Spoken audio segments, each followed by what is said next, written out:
Welcome back. We're here on Word of Mouth, Wom, with Tucker Vines. Hello. How does it feel, Tucker? It feels great, man. Thanks for having me. As a listener of our first 3 episodes, hearing your voice as a part of an episode, is it kind of like transcendent right now? It is a bit. I had to check out the podcast. Mm-hmm. It kind of just like happened quickly. I saw you guys announced it, and I was like, wow, I was unaware of this. We jumped in head first. You did. And Yeah. There was a good bit of backstory. Like, there was a good bit of like... There was probably like 3 months, 6 months of like back and forth kind of talking about doing this. And then one day we were just like, all right, let's go. Yeah. Yeah, so we were actually just talking about this a minute ago before we started recording. But essentially, like, Myres and I recorded a whole episode in October or November, and the whole thing, we like lost it. And so our first episode actually was our second episode. Because we tried our third episode. Wow. If you think about the one we did with Jake and Cole. We tried to record straight into GarageBand the first time. Yeah. With some like USB mics. wow. And it I don't understand. Like, maybe if you only had one microphone and one voice and you only recorded for like 5 minutes, your MacBook could take it. But for whatever reason, I think it's GarageBand, and I don't know a lot about GarageBand, but it just can't really handle a ton of like tracks recording all at once, I don't think. I can imagine. I mean, I've only used GarageBand to like edit trick shot videos when I was in like 5th grade. Yeah. But I can imagine it'd be difficult to like edit an entire podcast on that. What are you using now to edit? So I learned DaVinci Resolve, Okay. which is pretty big. that's a crazy name. pretty beefy. DaVinci? Yeah. It's heavy. Dude, it started as like a cinema movie level coloring software, and then they've added a lot to it, and now you can do full video, audio. They've come everything, down to editing. us. Yeah, and the crazy thing is it's free. Really? There's a paid version that's like $300, but you can download it and use it and edit in it for free. There's just like some certain, like, you start getting into a lot of effects and things like that. That's where you can't use that without paying the $300. Sure. But like for what we do, That's still like pretty cheap for cinema It is. level software. Yeah, I mean, that's what the pros use. yeah. So. And all my video friends were like, dude, get DaVinci. And like, if I'm going to learn how to edit video for the first time, I might as well just jump in where everyone first, says it's right. hot. One conversation I was having on Thursday night with my good friend Chase Abel, shout out Chase, was just how odd it is how every single niche, there's a whole world behind it. Yeah. Y'all ever think about that? Absolutely, man. Like, literally name anything ever, and there's like at least 100 experts on the history, the depths, the everything about it, the function. I think that's what really marks the cultural change that the internet brought. And it's that all the niches could come together. Yeah. You know? Totally. Because like if we were living 40 years ago now and I'm really into cars, no one in Mississippi has sports cars and stuff. That's just not really the culture there. So I would have been on a complete island. The Delta before it got flooded used to be the richest area in America. Yeah, but that was like the 1800s. That was before cars. I was about to say, like, there probably is someone out there who has like an insane sports car collection in Mississippi. There is You've just never seen them before. Yeah. And they never go outside. Well, now there is like a little bit of a culture of it because I've kind of watched it form over the last 10 years. Sure. That there are some people with like some really heavy hitting cars there. Yeah. But like if you think back to the 80s, I mean, I could have gotten like Motor Trend magazine or something like that, but that would have been it. Whereas now the whole internet means I can get on the internet and say who it lives in Mississippi and likes cars, and I can go meet that person, and then we can build like a whole community, and you can connect with people all over the world who all like cars. So this brings us to an interesting thing that we can reference our guest for. I would love to hear for y'all if you were like in what niche in the world do you think that you're like closest to first place in expertise? Does that make sense? See, the problem is like every day, like I figure out a new niche Yeah. that people are interested in, and it opens up a whole new world, Yeah. another door. And every day I feel like I don't know anything. Yeah. Everything that I used to know is just out the window. Now. So for me, I would say the past like 6 months, I've gotten heavy into like true vintage specialty clothing, which spans from like the 70s through like the 20s. Okay. And I would say every single day, like I learn something new. I'm like, oh, there's a new sportswear brand that existed in like the 1930s. Yeah. That I had no idea existed. Interesting. That's really cool, So actually. it makes me feel like I don't know a lot, which keeps it interesting. Yeah. One thing that I've been to speak to that. One thing that I realized the other day, because I have a friend who like collects vintage Levi's and sells them. Like he wholesales them to the vintage shops that have like, you know, y'all probably been to them. The vintage shops that'll have like 1,000 pair of Levi's and they're like all like $500 or something like that, Yeah, or at least because they're all like vintage. And he told me the other day that they found a pair of Levi's in a mine, like in Colorado. Have you heard about this, Tucker? I'm sure you have. I haven't heard this story specifically. Oh, well, it's the oldest dated pair of Levi's in history found. Wow. But it was they were left in a mine from like I think it was like 1872. It was like the first 10 years that the company, or maybe not first 10 years, but anyways, it was like it's the oldest pair of Levi's they've ever found. Yeah. And they found them in a mine, like a tunnel, and it was like in a dry and dark environment for literally 150 years. And they found them, and they sold them in Durango, Colorado last year. Yeah. At Festivus. Yeah, and Angel, the guy that told me about this, he's barista, or I don't know if he's a barista, but he works at June Coffee. Sure, yeah, I know. He said he like literally was there, touched them, like felt them, and they felt like normal new Levi's, which is crazy. Yeah. And they sold for, I think it's, I was gonna guess like $150,000. I think it was $110,000 or $160,000 or something. It was around $100K. Yeah, which is just wild. Yeah, and then for a pair of pants. My dad had a pair of Levi's in high school from the 80s. That's it had the button instead of the zipper, or the buttons instead of the zipper, and it was like light wash jeans. And I've been doing research and realized that those might be worth $1,000 now. Dude, your dad always has some random thing like that. And Domino's, I Rolex. cannot find I cannot find the jeans anywhere. I'm so freaking mad about it.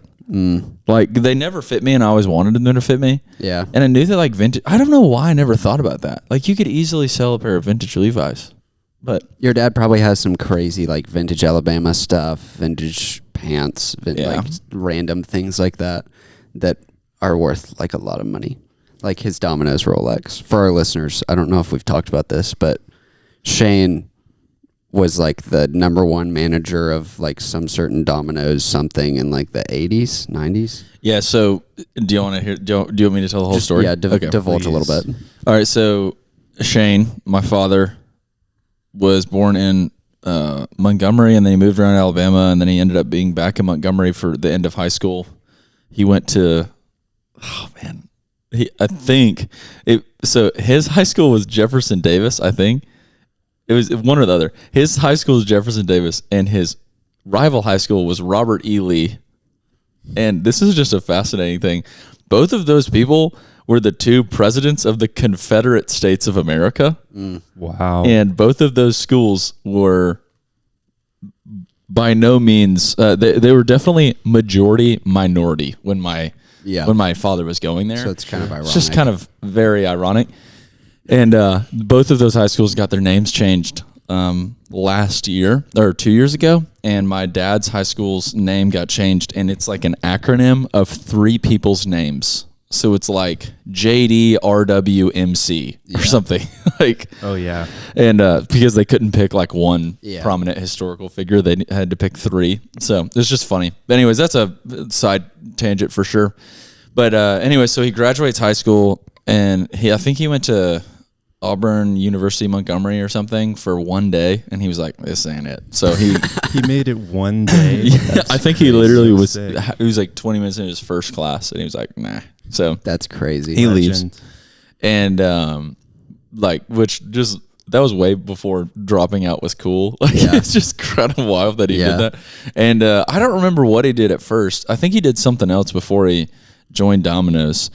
But at that point, he worked for the first Domino's that was in Montgomery, like ever. And at that point, that was the only food delivery service in the entire city of Montgomery. Wow. So he didn't manage that one, but it obviously killed because like that's just wild to me. Like in the 80s, there was like food delivery service, which is a huge deal now, like straight up didn't exist in Yeah. a capital city of a state in America. Yeah. Like I'm sure it existed like crazy in New York and Chicago and stuff like that. But anyways, so he killed, and then he got promoted up there, and then they asked him to go be like the principal manager of the second location, which was in a suburb called Prattville.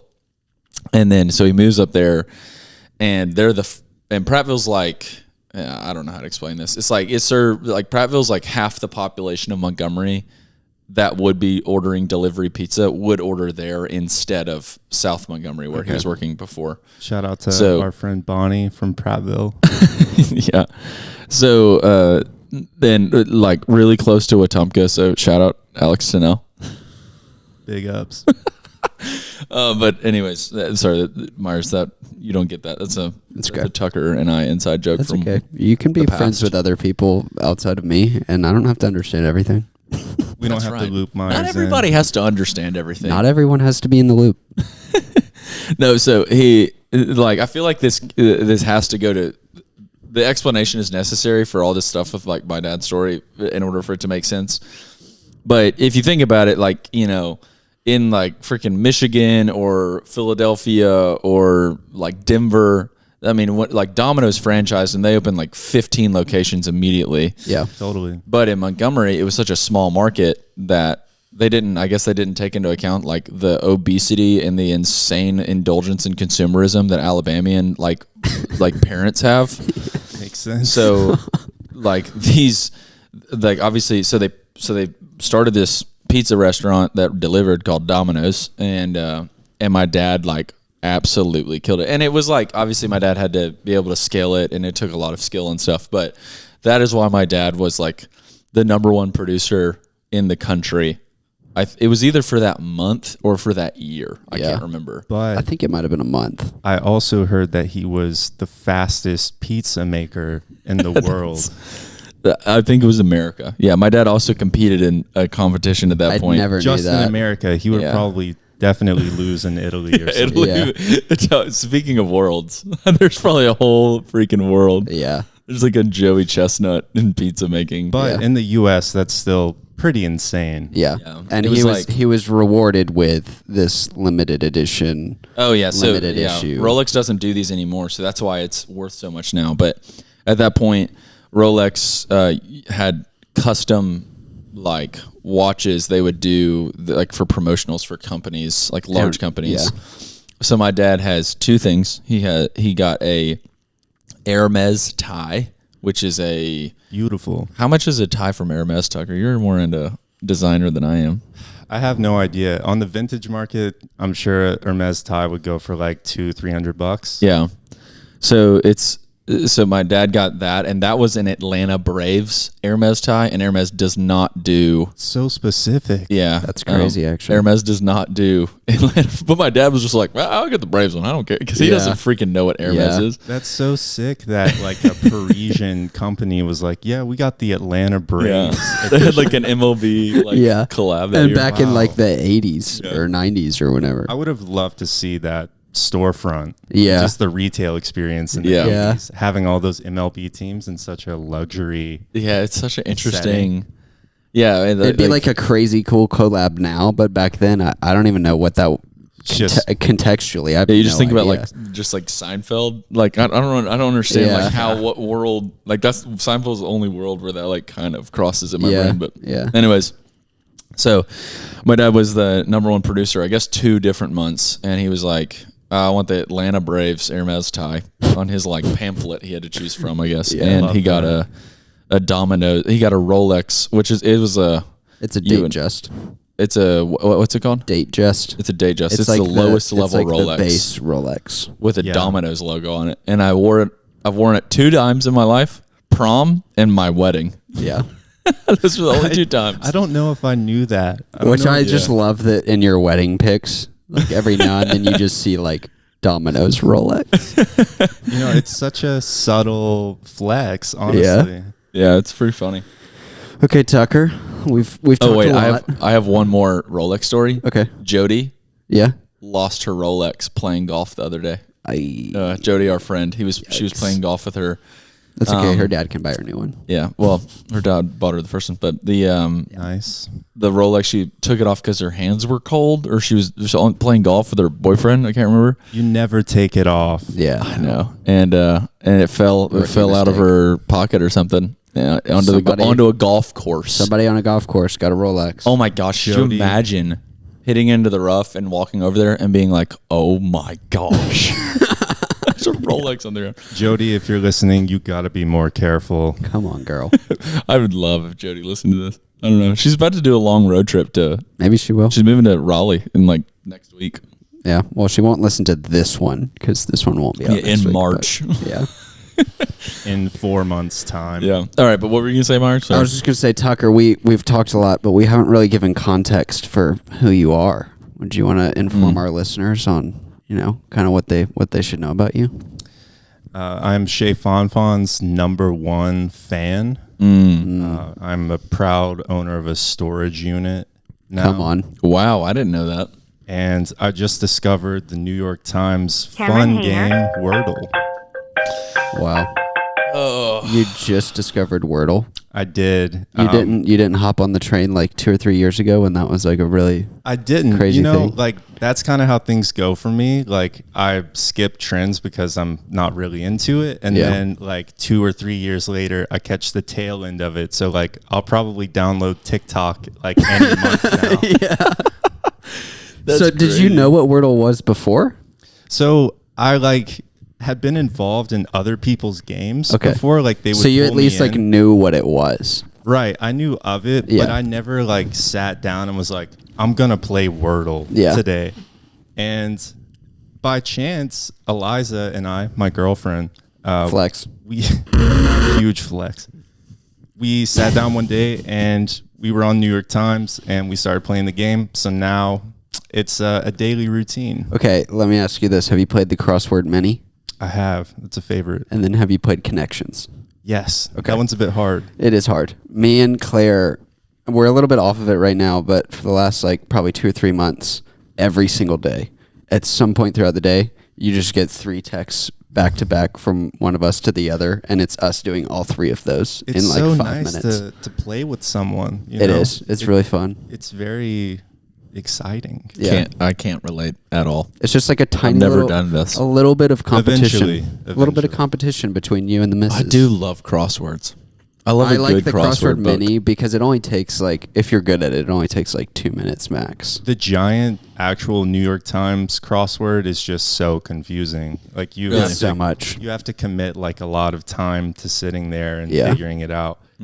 And a lot of the words run together too, because I took a stab at it. I wanted to see if I could do it, and I could not. No. So I ended up like revealing the whole puzzle, and I was like, none of this makes sense, but you got to learn how to play. Yeah, there's like like when you play crosswords, there's like this interesting language that people use, and I feel like the more I did it, there was like a little bit where, like my sister got a crossword book or 2 or 3 crossword books for Christmas last year, and I like played it a lot over Christmas break, and I got better. Like I played it for a week, and the 7th day that I had done it, I got because I understood what people were like. I feel like there's like tiny little jokes. Yeah. In all there's like a way. Like I'm trying to think of like an example. Like it would be, okay, it's a concert and there's someone who hosts the concert, or like someone who's like mixing the music, and you'd be like, a DJ? And it's like, no, it's an MC, and you spell it EMCEE. Yeah. So you have to like understand like the language and like kind of the direction the question's trying to lead you in. Because MC is not something that you ever really use. Yeah, in, like, I literally, language, you know? I remember I got a hint that was like master of ceremonies, and I didn't know that's what MC meant. Yeah. And I was like, what the crap does this mean? Yeah. And then of course Shane was like, an MC, and I was like, what? Wow. Yeah. That has And that's the evolved. other thing is like, I feel like our parents and grandparents are all like, oh, it's just this. Like to them, it just like makes sense. I don't know how that is, but They always know. Crosswords was their TikTok. yeah, it must have been, I guess. Wordle. Wow. Wordle is our parents' TikTok. I wonder how many adults are on TikTok. Oh, Claire's mom, way I know, more than uses you it. think, bro. Yeah. Claire's mom uses. Yeah, that she'll send. I think her whole feed is just bulldog videos Oh my because she'll gosh. just sit and clear these like bulldog TikToks because my in-laws have an English bulldog who is stunning. He's so beautiful, so stupid. He's but Tank. we love him. His name is Tank. He like can't breathe. That's Yeah. how big he is. Myres, do He's you like have a 80 dog? pounds. My parents have 3 dogs. This Me- is a me and great time to implement my new favorite segment. And this is a segment called Myres Cat Experience. Because Myres doesn't have a dog, doesn't want a dog, but That's is not about true. to invest. I do want a dog, but If you not wanted in a dog, you would get a dog. Not in my apartment. Once we get a house, Claire and I have agreed. Once we have a house, once we You're have going to have a to little take your more 2 cats to your house as well. And you're going to have a tiny zoo at that point. A dog in a 1-bedroom is tough. It's That'd be pretty tough. I I'm not gonna lie. understand. and what we you like mean. bigger dogs. Like we would want some kind of a golden retriever sized dog, and that just wouldn't fit. big in our dogs apartment. only. Yeah, big dogs. Ow, ow. But like Myres is legitimately about to get 2 cats. Not 2 cats. You What said kind of cats are no they? wait. Oh no. Are they stray? Whit wanted 2 cats. You want He one wants 2 cat. cats. Yeah, I'm gonna get 1 cat. We're looking. I'm not gonna disclose the name of the company because I a little bit have beef with them, to be honest. Don't want to dox them. But we are. We're not giving him free marketing. Nope. They You gotta don't pay for your deserve ads it. here. We're looking at a company here in Birmingham that handles fostering and adoption of cats. It's called Facebook Marketplace. It is not that. Oh no. We have a kitten picked out that we would like to get, but dude, we filled out the application the other day. I mean, they were asking like, how long is the cat gonna be at home, like alone by itself? Can you give 2 references that are not like your immediate family? Yeah. Like- serious stuff. I mean, I was like, dude, it took us 30, 45 minutes to get through this whole application. I was would have like, thrown holy I would have cow. thrown that application directly into ChatGPT. Yeah. You're And becoming a parent. it's annoying me because we want to get a kitten, and the people emailed us back today and they were like, we don't really think it would be appropriate for you guys to have a kitten because you're going to be living at home for about 6 or 7 hours a day, and we think that the cat should be more attended to than that. And I said, first of all, the whole point of getting a cat is that the cat just like exists Hey, I will say, independently of you. Like the yesterday, cat will be it does. fine. Yesterday, you and Whit said the main reason you wanted to do it is because it's like no effort. And I was like, Yes. that's a weird reason to get something. I want it because I want the positives of having a pet, but I'm not in a position right now where I want the responsibility that a dog takes. A dog takes a lot more effort. You need to go walk it a couple times a Well, day. apparently to this expert on cats, But they that's would why disagree with you. That's why I'm mad at them. I'm like, dude, cats don't need us. Okay. See, this is why this is gonna be my favorite segment. That's the beauty of having a cat. The cat is awesome because the cat can just live independently of us, And we just get to every now and then like cuddle with it on the couch. Or like I can get some weird mouse toy and just like swing around. It's a wild animal, and they're like, Yes. it needs to be attended to. Like it's a dog. It like biologically doesn't. And granted, I've never had a kitten. I don't have very much cat experience. Claire has had cats her whole life, so she knows. And And Claire's behavior emulates that of a cat. And she's gonna love this cat, and she's gonna take great care of it. And I will learn how to, but she knows. I feel like, does she not come home in the middle of her day? She gets off school at like 3:30. What time does she start school? It depends on the day. Sometimes it's 8, sometimes it's 10 a.m. 3:30 is pretty good. I know. to check I'm in. like, dude, and so we're making the argument that like one of us can come home for lunch if we need to check on the cat, and we're gonna like, to me, I'm just gonna kiss up to them and be like, oh, it's okay, like we can abide by your rules and whatever, and then we're just gonna do what we you were gonna should just take care of a tell cat. them. That's what I told Claire. I was like, we'll just tell them whatever they want to hear. And as long as they just leave us alone after we get the cat, I'm fine. Why don't you just go to like Facebook Marketplace and go pick up one? Like, is there? I feel like this is an easy thing. So my experience with adopting a cat was strange. Wait, you have a cat? Well, I got my parents a cat. Oh, okay, okay. I got it for my mom for Christmas 2 years ago. And I found this beautiful cat on findapet.com. Okay. And findapet.com led me to this shelter in Coleman, Alabama, which I had to drive 40 or so minutes to get to. Ridiculous. It was called Dirty Dog Rescue with a W. Incredible. With a W. And I pull up to this place and it looks like a complete shack. And I walk in and there are no lights on. Like the only light that's coming in is the natural light through the windows. And It's kind of a vibe. I don't see anyone, but there are like hundreds of cats, hundreds of dogs Holy cow. outside, and they're all barking when I pull up. The cats are barking. The cats are barking. Cats were barking. The dogs were Dogs are meowing. meowing. Everything is gone Alternate wrong universe. at Dirty Dog. Dirty dog. But they're outside though.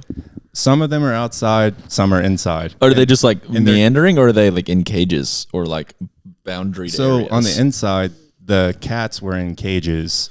These weird like makeshift shelving units that they built and then put some like wire over. It was really sad.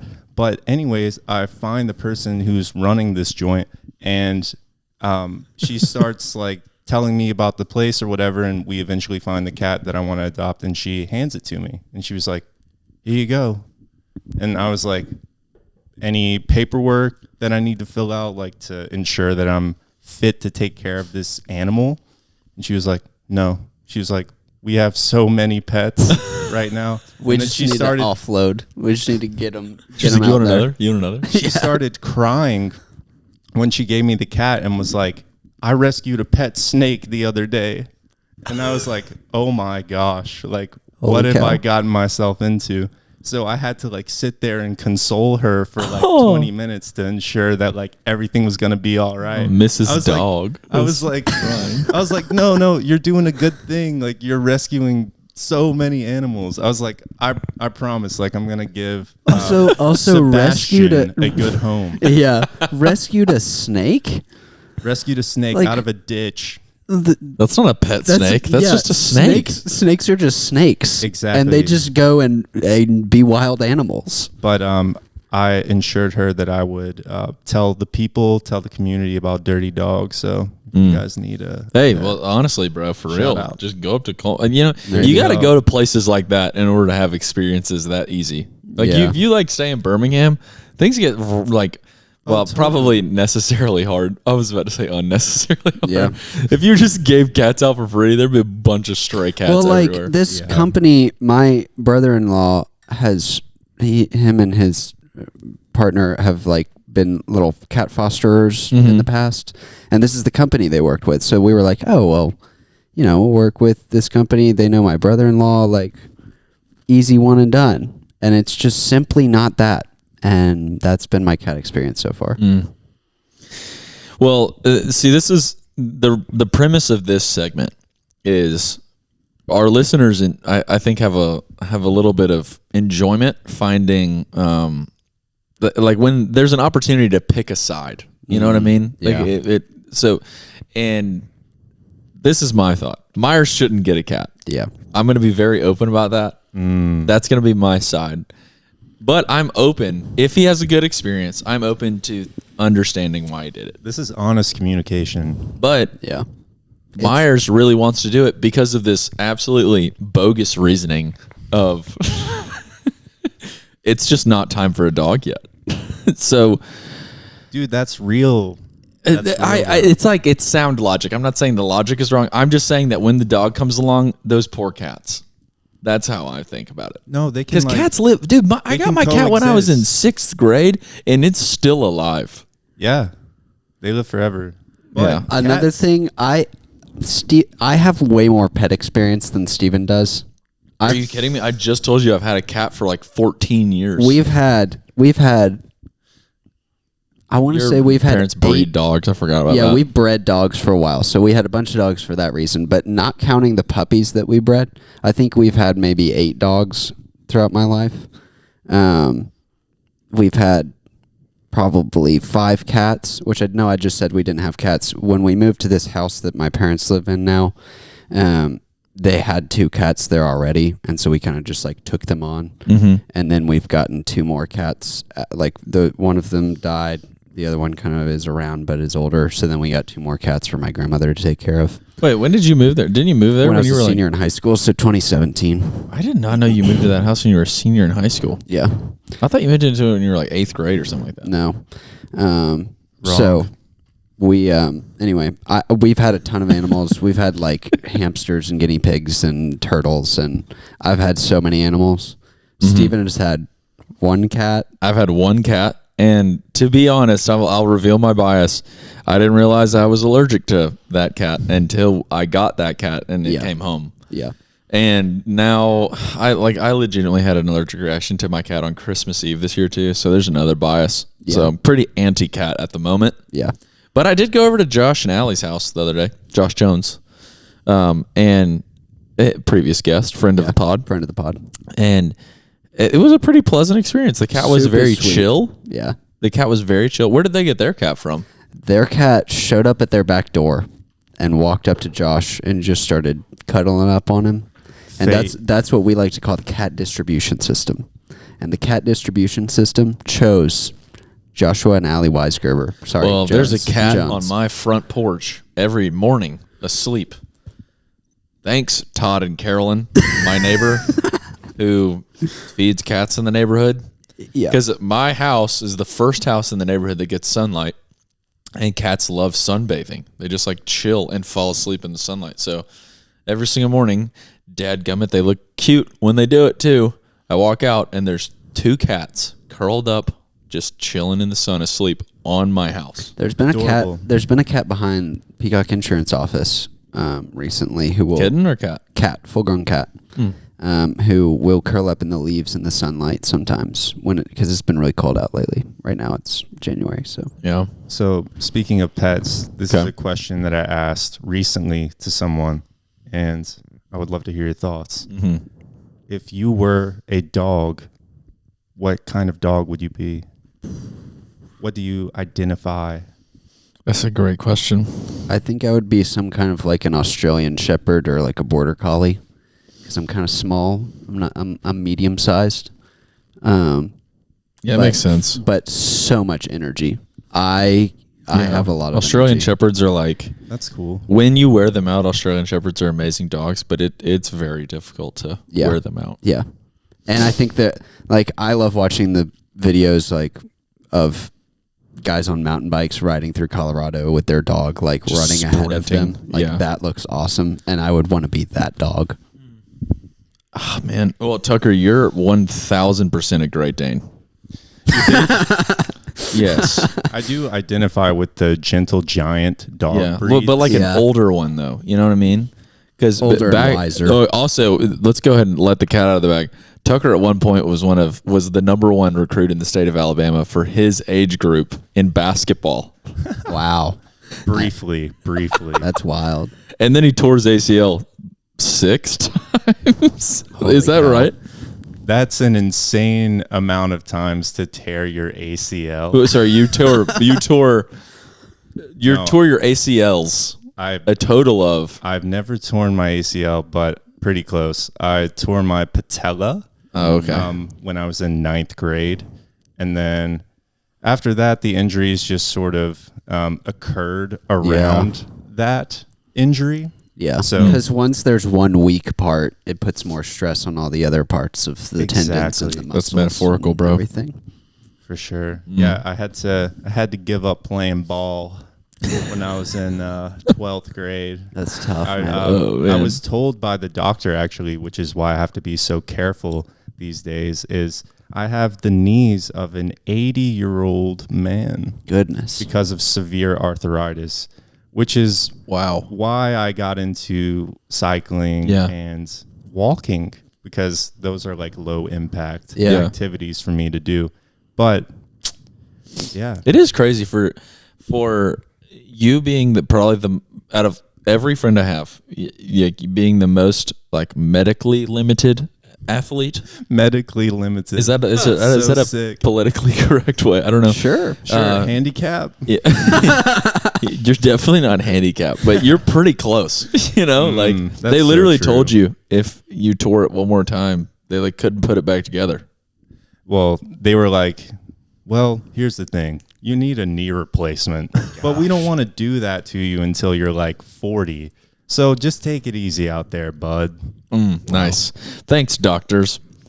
But the reason that I brought that up is Great Danes, when they're young, are like very like they run around and they're very Spry. agile beings, and then whenever they get older, they're pretty chill, but they're just huge still. Yeah, I found out that they're really good apartment dogs, because in New York you would see a lot of Great Danes like at the park and stuff, and I was always like so curious like how people Yeah. lived with these giant animals, and after talking to people, they were like, no, these are like super chill, like Yeah. great apartment dogs. That gives Yeah. more context to your in-laws.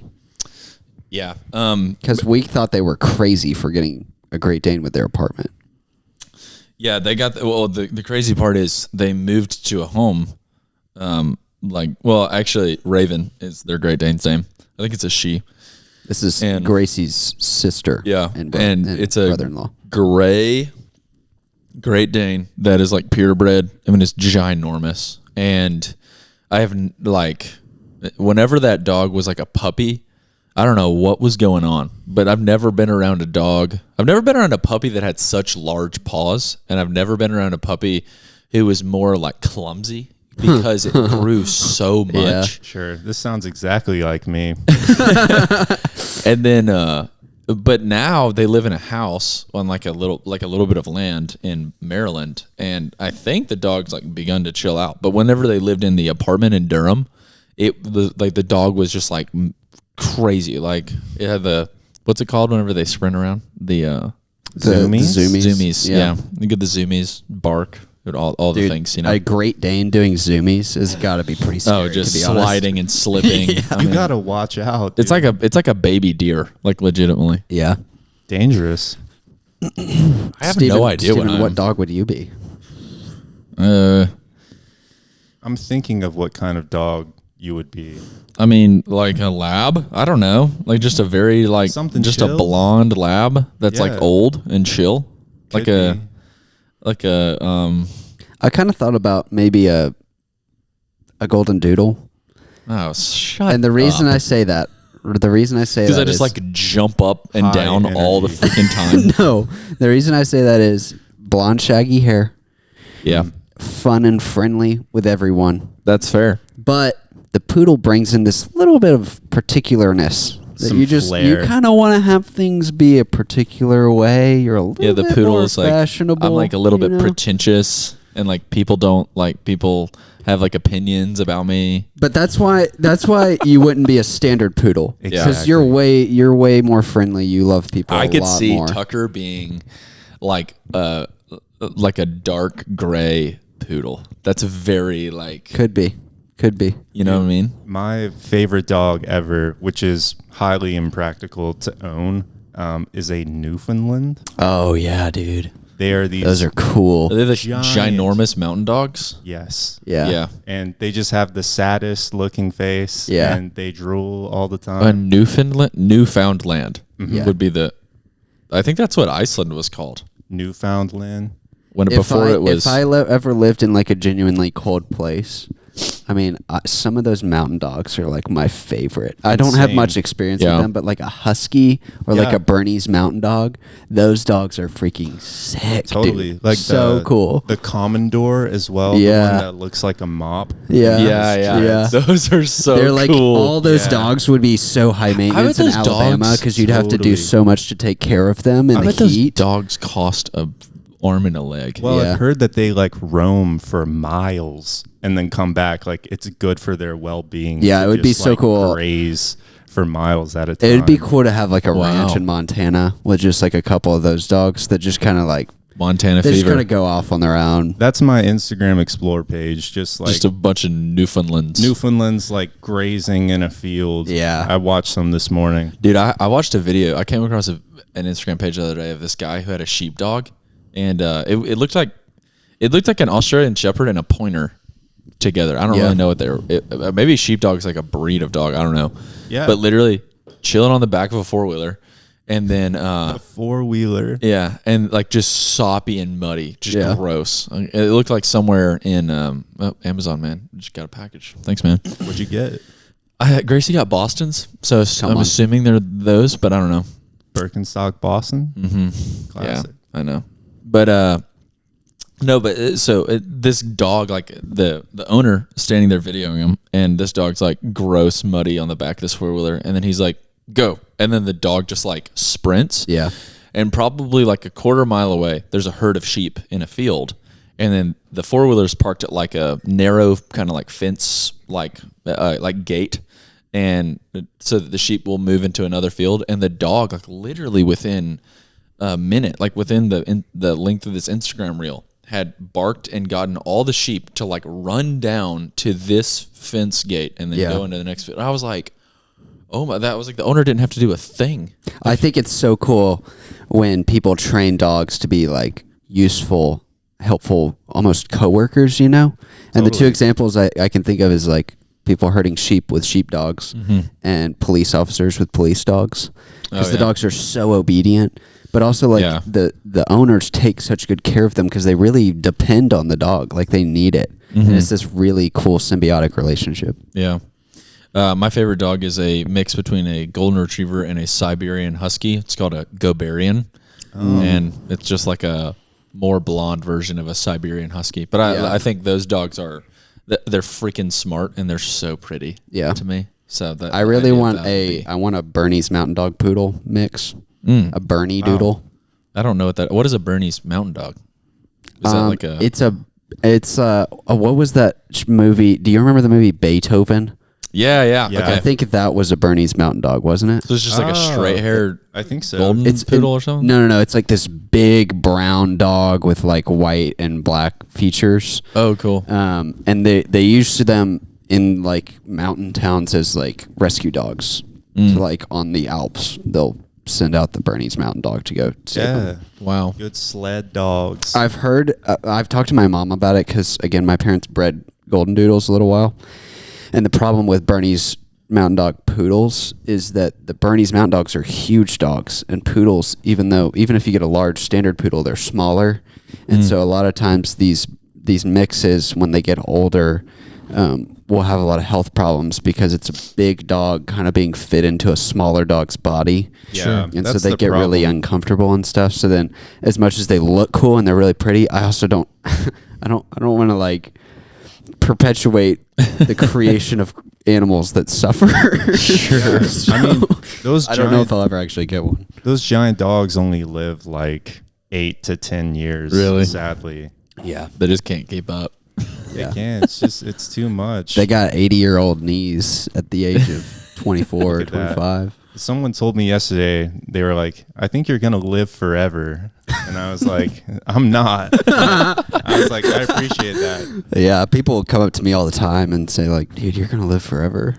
People talk to one sober person young. and they're like, wow, you're going to live forever. You got 8-year-old knees, but a 2-year-old's heart. That's so true. Oh, man. So, guys, we're going to go into a little bit of a segment time here. Run through some of these. Segment time. Start with our favorite segment.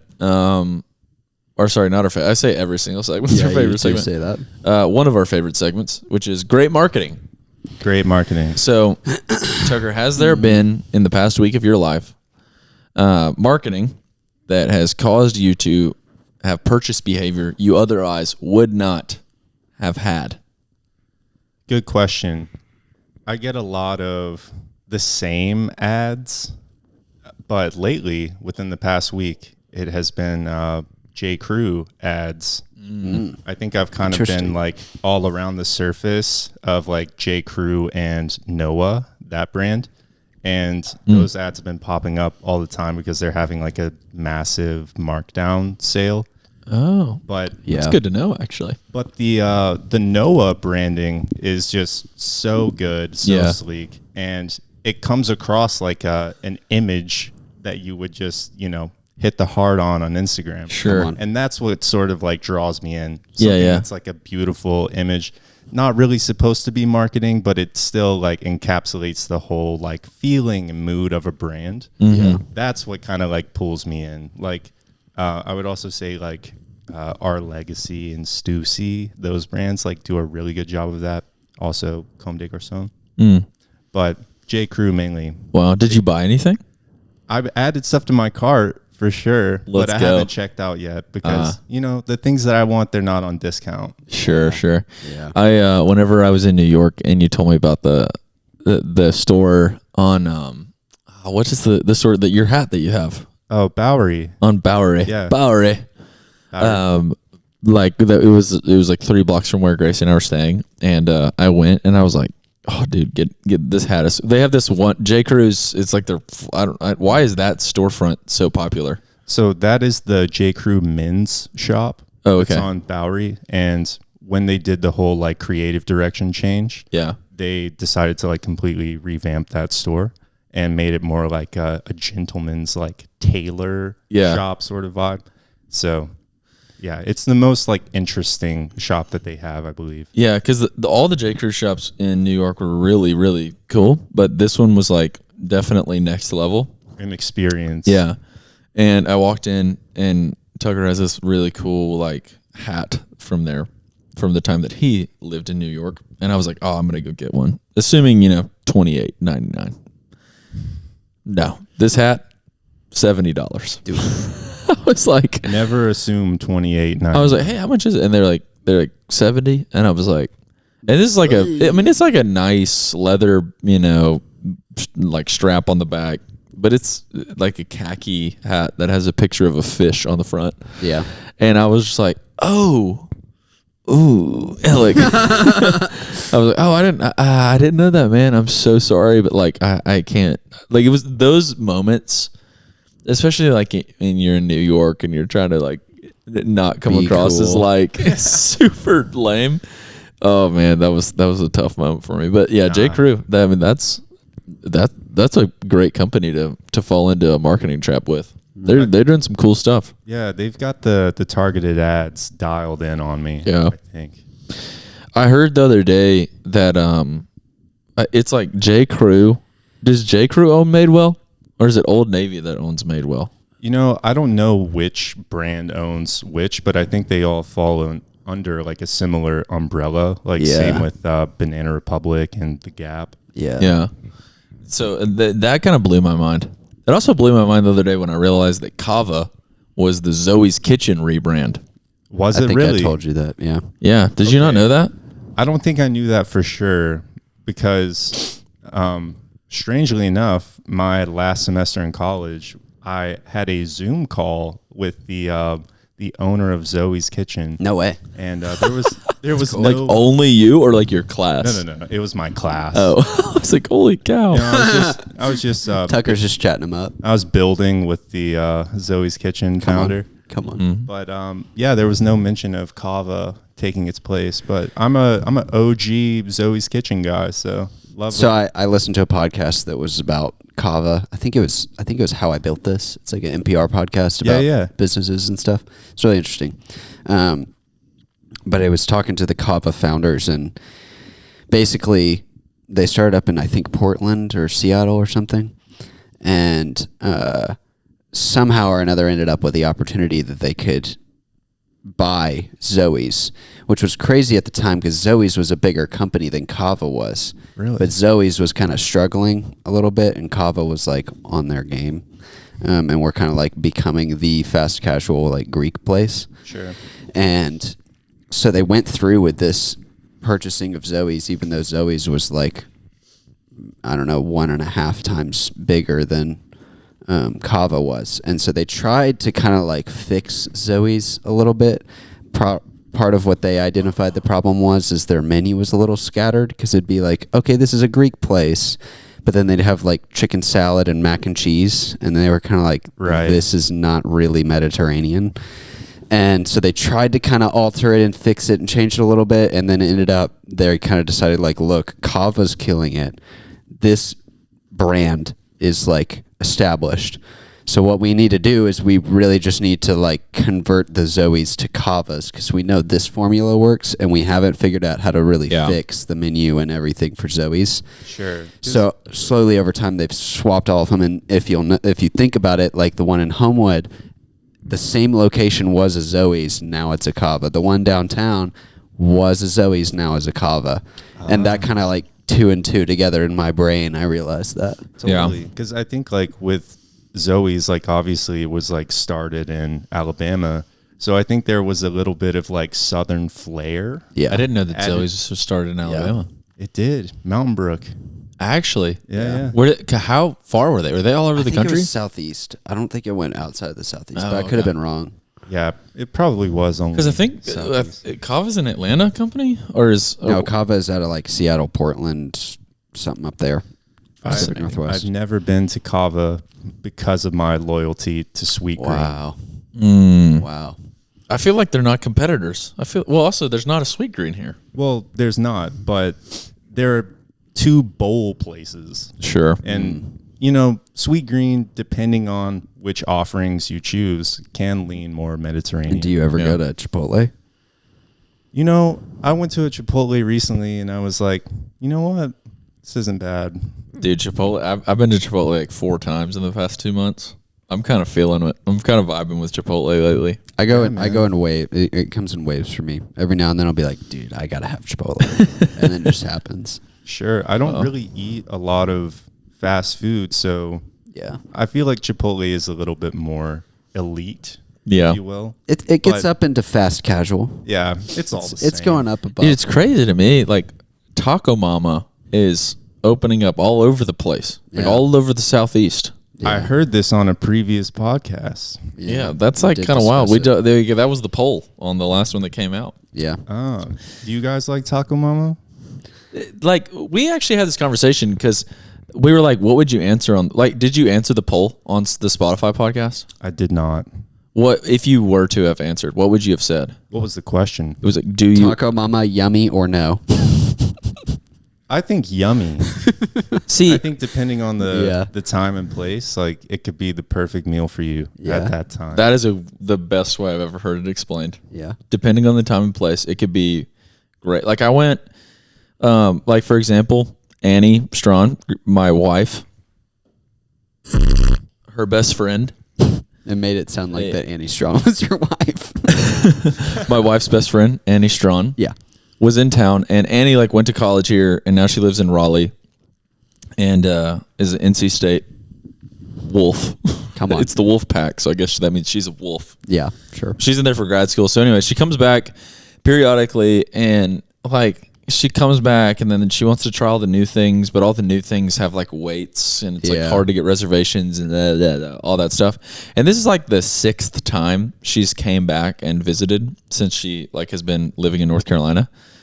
And Taco Mama was just it was the afternoon, we were hungry, and like we didn't really like want to do all that stuff of just like trying to find out like go get a restaurant, get a waiter, expensive, blah blah blah. Yeah. And then we just like went to Edgewood Taco Mama, and I was like, Hits the spot. this Yeah. is it. It's everything it needs to be. Yeah. I appreciate their speed of service. That's Like, true. pretty much by the time you have like gotten your water, go and sit down, put your number down, like your food is following you. Oh, it's rapid. And it's crazy. Yeah. And Probably. like, and it's like if you think about, I go and get a bowl that's got like 15 ingredients. Like they're piling on all this stuff, going through and then getting it out to me in like 3 minutes. Dude, I just went to the Bay Area in December, and in Oakland, I went to this ramen place, and I had to wait like 30 minutes to get in. But what I realized they were doing in the restaurant is you would come in, take a seat, they would take your order like within 5 minutes. They would go get the ramen that you want, they would serve it, and then they would ask you to leave so like other people could come in. Wow. So it was just like rapid hospitality. Like they were firing out these ramen bowls, and it was delicious. But if That's- you think about it, like they're just scooping out broth. And Yeah. then- wait. Did you just say you waited 30 minutes though? yeah, I waited 30 minutes just to get into the restaurant. Oh, wow. But then once I got in there, like within 30 minutes, I was eating. Huh. And It then was quick. and they told you to leave. Well, like that's just kind of the vibe. Oh, okay. Like once you finish, like they take your stuff and they give you the check, and it's kind of like, all right, you should go. That's crazy. Interesting. I think that's an interesting thought if it's good or bad service to like kind of move people out the door. But Well- the And I quality think- was so good. I think it was like, I've never thought about this. I've always thought, oh, like give people their space. Sure. But I think it could be done well that like you're putting limitations on your customers that are good. It's that, hey, you finished eating, you should probably go like do something else now. And also you're trying to bring in more people and give more of them the opportunity to eat. And I think that in a way, being that efficient can be a service to customers. That's my Definitely. argument. And the only reason why I felt like they were sort of cycling through their customers was because outside they had an iPad that would show you like a live queue. And like the list would just keep getting longer, and then like you would see your name like bump up. Yeah. So I think it's kind of like an understood thing once you Yeah. walk into Yeah. there. It's like, oh, people That's are waiting. part of the culture Yeah. of that store. Also, like, Yeah. I mean, I think about it. The two places in New York that honestly, there's several places, but I went to this one cafe that was like down the street from where we stayed called La Cabra, and it was an amazing, amazing, amazing coffee shop. One of the best coffee shops I've ever been to in the world. My favorite. And honestly, a lot of the coffee shops in New York kind of suck because they have to pump out so much coffee. They completely throw quality out the window. It suffers. But La Cabra was crazy busy. But the wild thing is they took so many orders, people were standing, like waiting for a place to sit. So Yeah, dude. there would always be one jackleg working in the table in the back, like with their laptop out. And I was Yeah, like, you're you not are supposed to. wild. Like you Yeah. are crazy for doing that right now. But they make all the tables small enough to where you can't really put a laptop on it. You can really only put plates and like a plate and a cup. But I just thought it was crazy how when you have a seat and there's 8 people staring at you with their like coffee in their hand, there is like a level of pressure that is definitely felt. You're like, oh, I need to leave. Yeah. Yeah. Yeah. Dude, I think it's cool to be very specific. I think it's good to be very specific about the culture that you want in your shop, if in your restaurant, whatever it is. And if that culture is that you don't sit around for a long time, that's not a bad thing. Yeah, especially in a place like New And York. that's hard. That's, I think, hard for people in the South to understand because people like to sit around and take their sweet time at meals. And in other countries, there are places like in South Africa, for example, I've been. Dude, if you go get dinner is like a 5-hour long experience. It's like, it's okay if you show up 2 hours late. Like if you said it's dinner at 5 and you show up at 7, that's okay. And you have to like hunt down the waiter to get the check. Like they're not going to like present it to you. Yeah. You have to ask for it. That's how it was in Tajikistan as well. And that's a cool thing, but I think the opposite is it can be done well. It doesn't have to be like a rude, okay, now get out of here, dude. Yeah.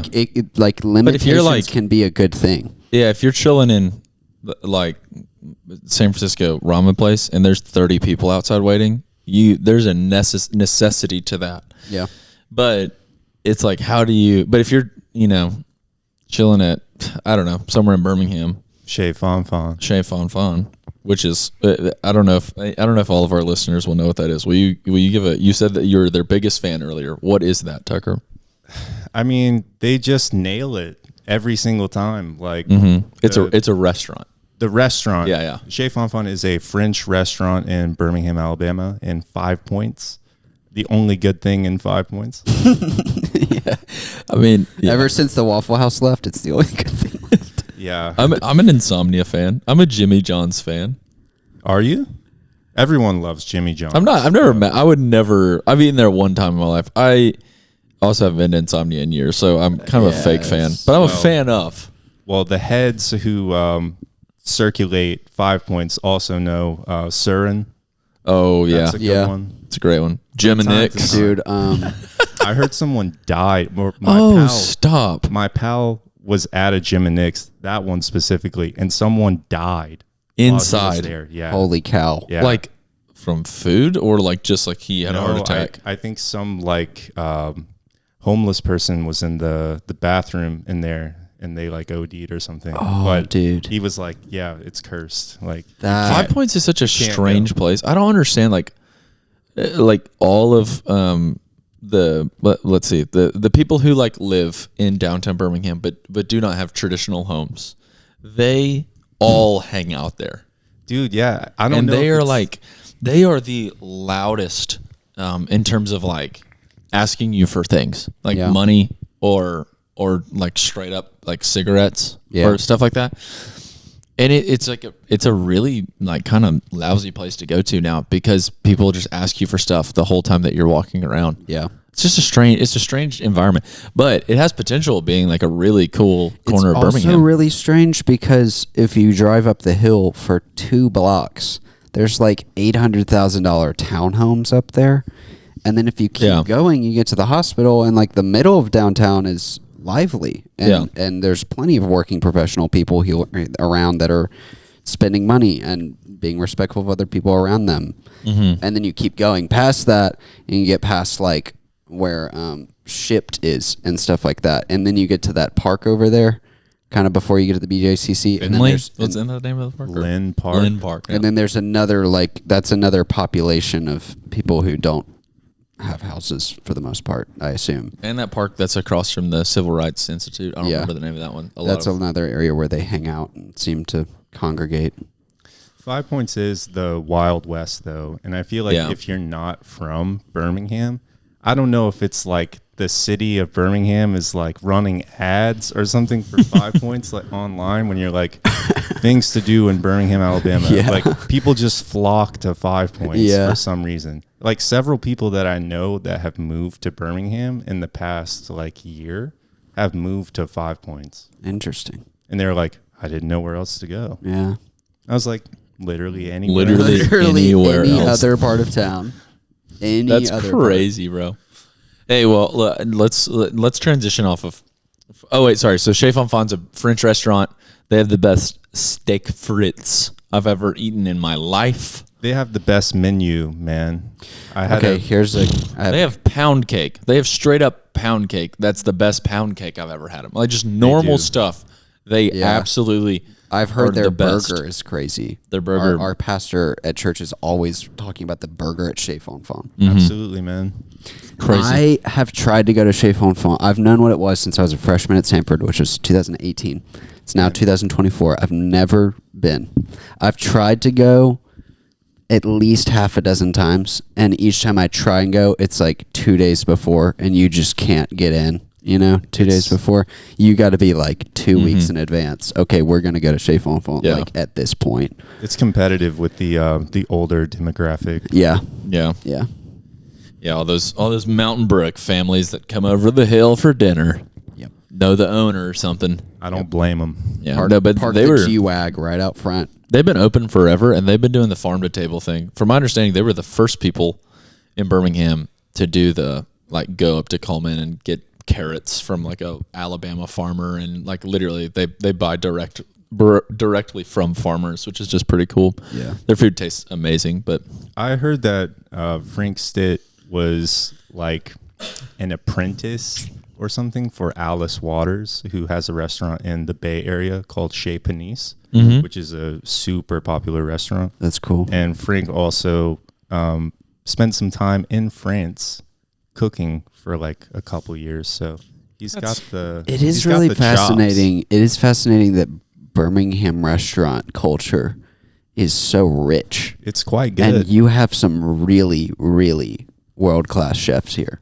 Absolutely. And, and it's just a little Birmingham, you know? Yeah, I mean, I work in a food studio, and there's constantly people from out of town like circulating, and I try to like give them recommendations, but they quickly find them on their own. And a lot of people say like Automatic is like the number one. Like that's where people go and are just Interesting. like talk about impressed. a world, the oyster world. Never ever in my life wanted to be a part of it, but people just like love oysters from Automatic. They love it. Spend so much money. I found out recently too that there is one guy in like Pensacola or something who is a spear fisherman, and he is sourcing for all of these restaurants. Really? Like the highest quality fish. He's out there doing the work barefoot, spear Come fishing. on, man. Come What a on. life to just like What a spear hero. fish all day and then drive it up to Birmingham, make your money. Pensacola is such a fascinating place. I feel like everybody knows what it is, but nobody's been. I've never been, but Eliza, my girlfriend, is fond of that place. Really? She's spent time there? She has. At one time, I think some of her family owned property there, like a beach house or something. And she went not too long ago and was like, this place has potential. Wow. I bet it does. She's got that developer's eye. Come on. But Come on. Real Estate, one of my favorite bands of all time. They have a song. I mean, they're like a band based out of New York, and they have a song where they sing about Pensacola Beach. And I'm like, I just feel like they haven't been. Like it's not worth singing about because it's like a kind of like a rundown city. Yeah. Granted, anything on the Gulf Coast is going to run down because like the absurd amount of rust it causes. But Yeah. Sure. Unless you're on 30A and people are putting just a trillions ton of cash. Literally, into it takes maintaining billions stuff. of dollars Yeah. to keep it clean. Yeah. That's like proof. But anyways, let's transition to our next segment because we want to show love to our female listeners. So let's lean in, girls. That's our segment. That's what we've started calling our pop culture segment. Lean in. Lean in, Lean in, girls. girls. I found a killer pop culture article, and this is the complete history of Taylor Swift's dating. Wow. Okay. I'm excited for this. Starting in July 2008, Taylor Swift dates Joe Jonas Tough one. from July 2008 until October 2008. So how it's even on this list is kind of crazy. Really short. 3 months. The next one is Lucas Till. Don't know who that is. No idea. Nope. The Spy Next Door actor. Okay. Never seen that movie. Neither. They dated from March 2009 until April 2009. Man. So after That's dating 1 month. Yeah, so after dating Joe Jonas Does for that even count? after dating Joe Jonas for 2 months in March of the next year, 4 months after she dates Joe Jonas, she dates another guy for 1 month. That doesn't even count in my brain. Like you went on.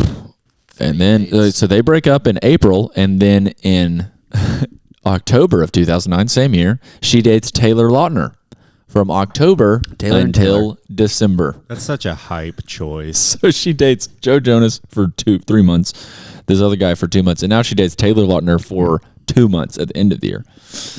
And then in 2010, she started dating John Mayer the month that she broke up with Taylor Lautner. John Mayer's like a lot older than her. Yeah, I was gonna say. He is. That's kind of interesting.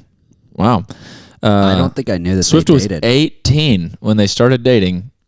Interesting. Half How of old My was he? Heart. That song. Well, they dated for 3 months. Way to go, Taylor and John. And then she takes a little hiatus. She waits till October to date again, and she dates Jake Gyllenhaal. She's just running the circuit, man. That's crazy. Like have Taylor to. Lautner, You have to experiment. Joe Jonas, and out. Jake Gyllenhaal. That's like in 5th grade. All of my like female friends, those were all of their crushes. Yeah. That's wild. And then she breaks up with Jake in December 2010. Watch out, guys. She takes a year and a half off of dating. Holy cow. July 2012, she comes She back. found herself. I know. She's also like 19 and 20 years old. She probably was like, hey, this is a movie. Yeah. Connor Kennedy. Let's see. Oh, he's Robert F. Kennedy's junior son. She dated a Kennedy. Wow. Holy That's cow. crazy. That's heavy. That's wild, dude. This is a crazy list. All right, so from July 2012 until October 2012, but she's done a July to October dating before. That's her thing. That was her thing with Joe Jonas. So just an interesting little thing there. Just a summer fling. And then watch out, Harry Styles up next. Whoa. So her and Connor Big break up. swing. Her and the Kennedy break up in October, and then in November of the same year, she dates Harry Styles for 3 months until January of 2013. So, Okay. I I had no idea how short these were. I feel like I knew about a few of these. to me, this doesn't even count to me because you don't even get emotionally invested. You don't even know this person. After 1 month, I mean, you were just like, It's nah. too much to keep up with, you know? Also, Harry Hectic Styles. lifestyles. Harry Styles is like one of the coolest men alive now. Yeah. He's straight up wearing like a army green bomber jacket Yeah, in no, he 2013. he did Like, not this know. is just a Rue 21 energy. Legend. All right. Then in May, she takes a while off dating. So breaks up in January 2013. March of 2015, she dates Calvin Harris Holy cow. and stays with him. Stays with him for a year and 2 months. That's By like far that's her a longest. that's a period of time. To me, that's dating. Yeah, You they- got to know each other for that time. Counts. That counts. I wonder if like Taylor Swift was kind of in her like EDM era during that Yeah. during that time. I would think- love to I know. think that's- 15, absolutely. That's when I That was first peak. became aware that of her dating life at all. Before that, like in the early you knew 2000s about Calvin Harris. I knew about Calvin Harris because when I was like 13 and 12, whatever, I was into like the EDM world. Like I listened to Skrillex and Calvin So- Harris and Martin Garrix and I think I'm understanding why, because 2016 is where is the time in my life when I started developing taste, yeah. and not good taste, but it was whenever I was like kind of figuring that out. Yeah. And maybe that's why I've never like respected Taylor Swift. It's because she was dating freaking Calvin Harris whenever I was like Yeah. developing my taste. That's crazy, bro. Calvin Harris, man. The Calvin Harris is definitely going to be the outro song today. All right. So they break up in May of 2016. And then in May of 2016, she dates Tom Hiddleston. Yeah, that's Loki, right? I think. Oh, it literally is. Yeah. So Loki from the, what's the movie called? Thor. Thor. Yeah. The one that Hulk throws around. Yeah. Dates that guy from May 2016 until September 2016. So another short one for her. Yeah. Definitely Back seen to her either old, a rebound, her old thing. either a rebound or she was cheating on Calvin with him. There's a pattern. while still with Calvin, Swift met Hiddleston at the Met Gala. Interesting. It's cool. Yeah. And then, so she takes another brief stint off, and in May of 2017, so like 10 months later, she dates, holy cow, Joe Alwyn from May 2017 until April 2023. Wow. That was like her husband, I guess, then? Well, Surely they got married. isn't he an actor? Let's see. Let's see. If this is what the article says. If you ask a Swiftie, they'd probably say that the singer started dating Alwyn back in 2016 after she met him at the Met Gala. Of course, Swift references this meeting moment in her Reputation song, Dress. Flashback when you met me, your buzz cut and my hair bleached. Even in my worst times, you could see the best of me.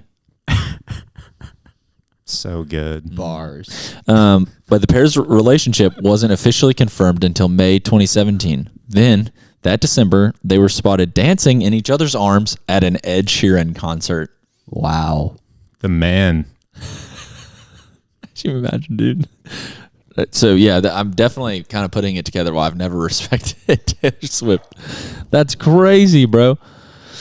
All right. And then, May of 2023, the month after she breaks up with this guy she dated for 6 years through the pandemic. Yeah.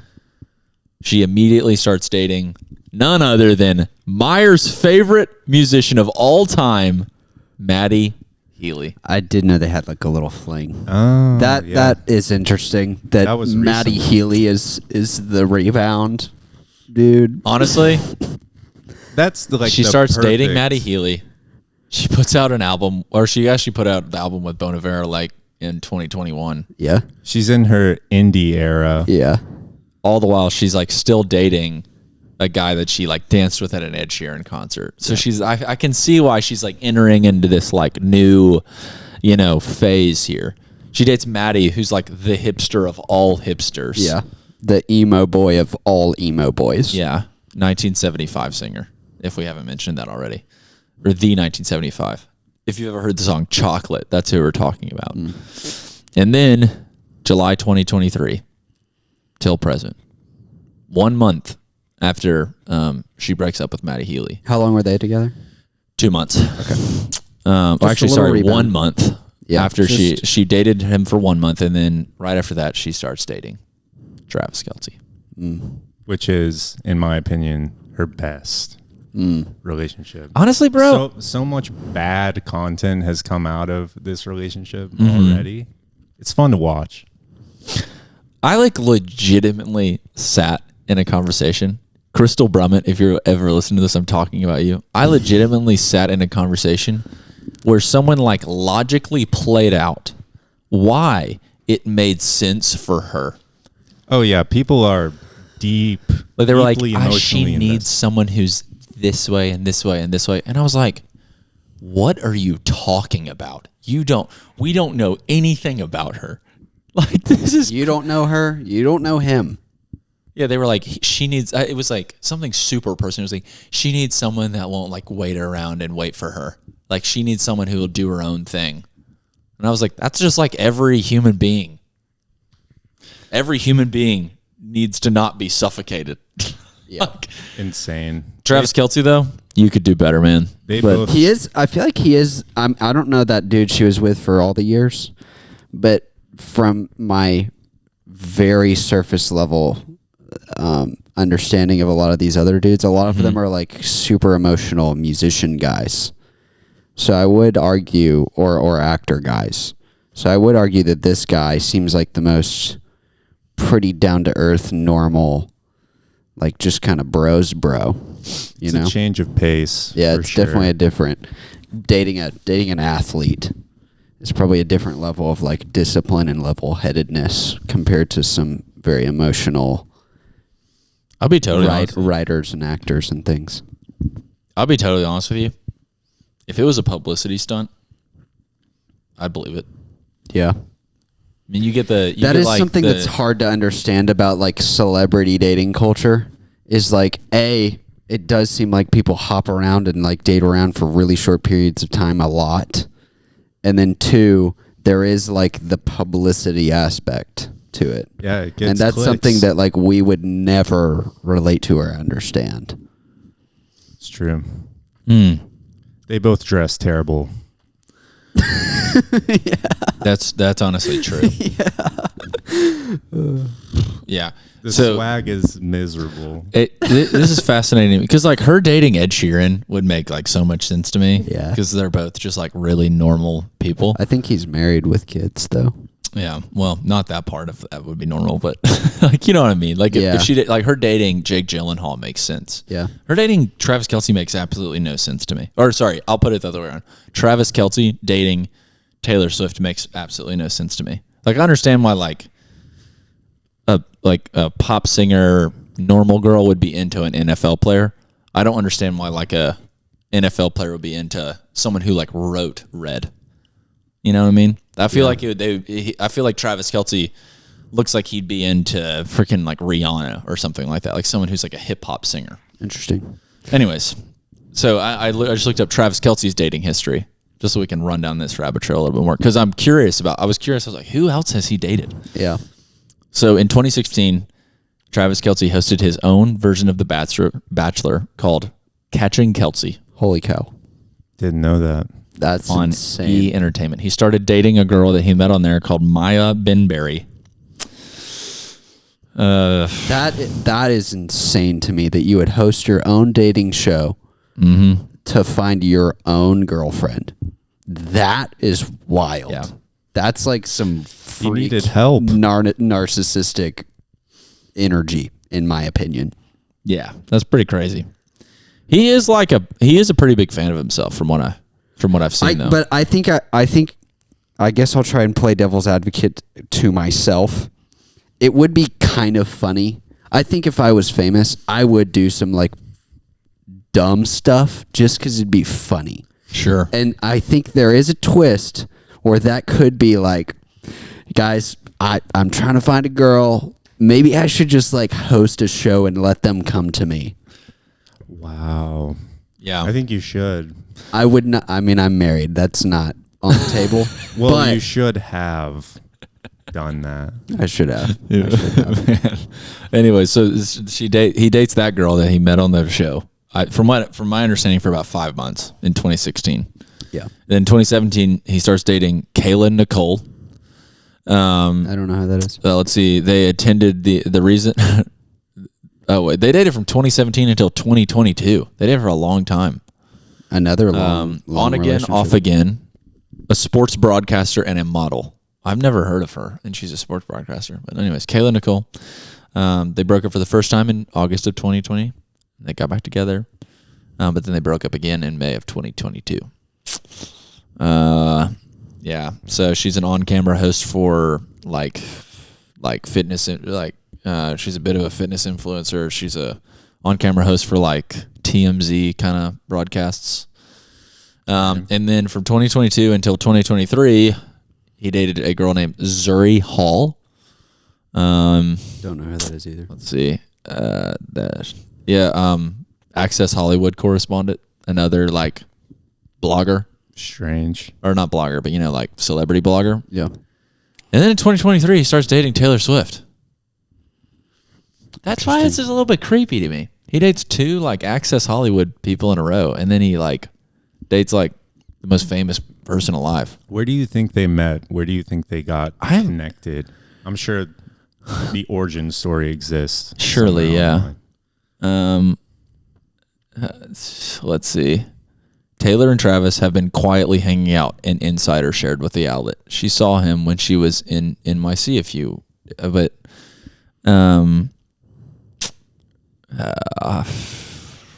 I'm sure like Taylor Swift listeners to the podcast right now are like, she did it here. They're furious right now. Yeah. They don't know anything. I'm actually just going to Google that. I think I respect celebrities who maintain private life way more than I respect celebrities who are out there like not that they put everything out there, obviously, but I think it's impressive when celebrities hide their private life really well. My example for this is usually Joe Rogan. He's like, the most famous podcaster on earth or whatever. I couldn't tell you what his wife looks like or what her name is, and I know he has some daughters, but equally no idea. And that's impressive to me that he's like got millions and millions and millions of people listening to him, watching him. Mm-hmm. And he's, famous in UFC world and all this stuff. But like his family is completely separate, private. When you're impressive. At that level of fame, like Taylor Swift is, like it is impossible to be discreet. Yeah. Because everyone is following your every move. There's just no way to keep it locked in. But some people play into it, like the Beckhams. The Sure. Beckhams like really play into we're like the hot couple, and like especially in the 90s, like they were the it couple, and I think they played into that. They kind of liked it, For sure. And some people try and hide more, and even are successful in being private. And I that's how I would probably be. I don't really want people all up in my business. So I appreciate that more. Totally, yeah. So, yeah, essentially. Oh wait, no way. Wait, Miles Teller has a part to play. I love Miles Teller, but Travis Kelce attended Taylor Swift's Eras tour at Arrowhead Stadium, which is the NFL stadium that he plays in for the Chiefs. And Miles Teller was their Cupid because he said that he brought her a friendship bracelet to give to her at the concert, and like to meet her there. And then apparently Miles Teller introduced them after the concert. Interesting. And that's how they met. Well, thanks for Interesting. informing us. Thanks for Yeah, there's our Thanks for all that's that. our this week's segment. That was our best week of Lean In Girls yeah. by far. That was awesome. We went deep. Yeah. Shout out Travis Kelce and Taylor Swift.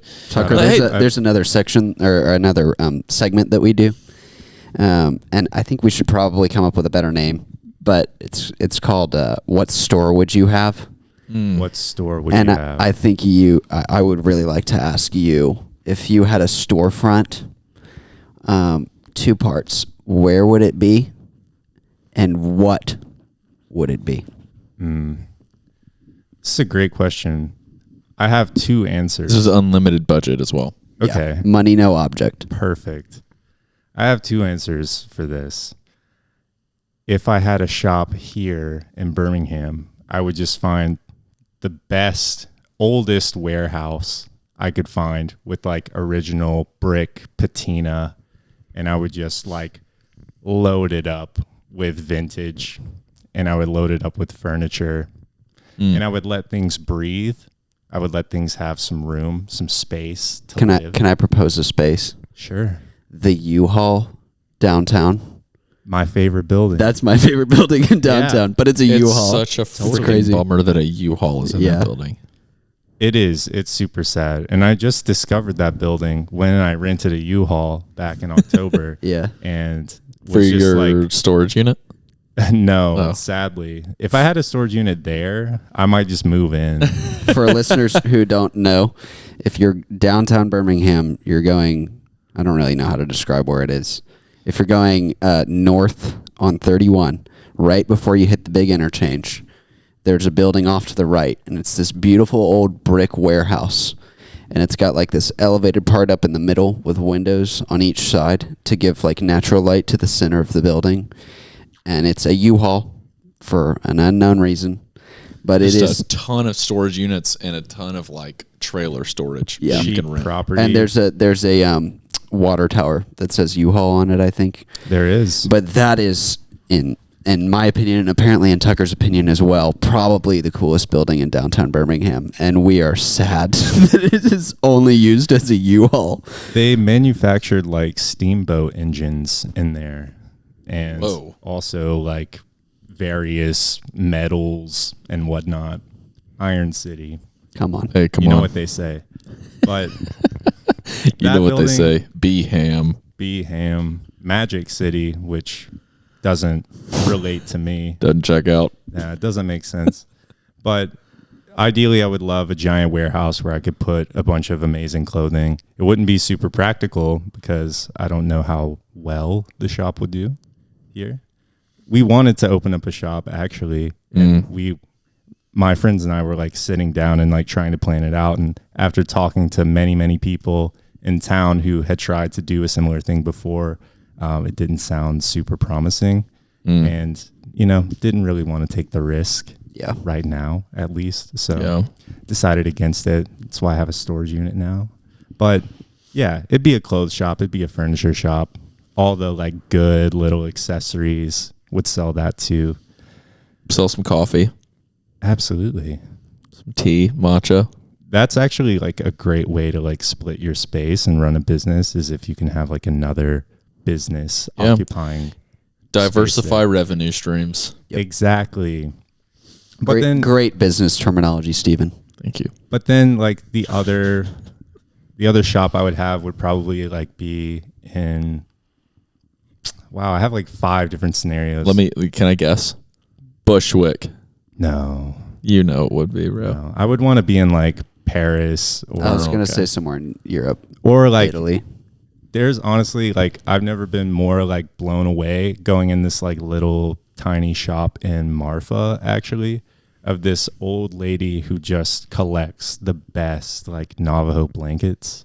Oh, no way. Cool. And they're all like, you know, spanning between the 1800s and like early 1900s. They have all the like original detailing and stuff. She just had like a little shop in there.